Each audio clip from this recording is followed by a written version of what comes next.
welcome to this very special edition of the Dialed In podcast at CES. We are live here. We've got the whole cell phone crew. I'm Jessica Dalcourt, senior editor at CNET, joined by Brian Bennett. Yes, Brian Bennett. I also review phones for CNET.com. We've got Ken Sherman and Lynn Law, and what we're going to do is Hello. we're going to tell you about all of the phones that we're seeing here.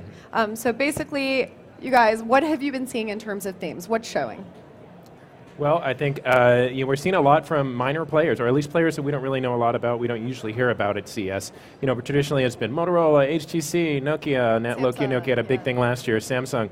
We had one from Sony Ericsson, well, two. They're kind of the same phone. And then we saw a lot from Alcatel and Huawei and ZTE. So a lot of smaller players that we're used to dealing with in the United States. They don't really have a huge presence with a lot of real high-end smartphones, but they did make a presence here, definitely. What else are we going to see in terms of the designs in the upcoming year?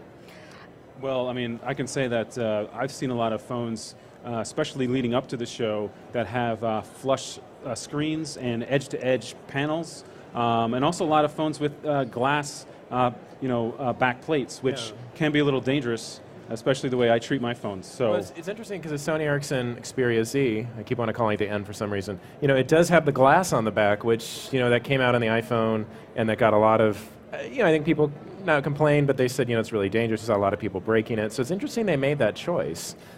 Right, because it makes it look premium, but then if you put a case on top of it, you're kind of covering up the thing that you wanted to see in the first place. And you kind of want to put a case on it because it's just going to glass, it's going to break. So right. I don't know what they're thinking there. Me, but it's definitely going to fall and it's going to break. Absolutely. A lot of other things that we've seen are colors. It's like really surprising that we don't just see black and white.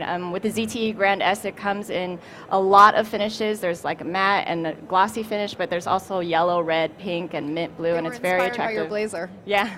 Yeah, and last night when I looked at the Lenovo K900, which is a new phone from Lenovo announced yesterday that has a fast Intel processor. They had a copper one, and actually you might think it's really gaudy and it catches too much light, but it was actually pretty cool. I liked it. I don't know, but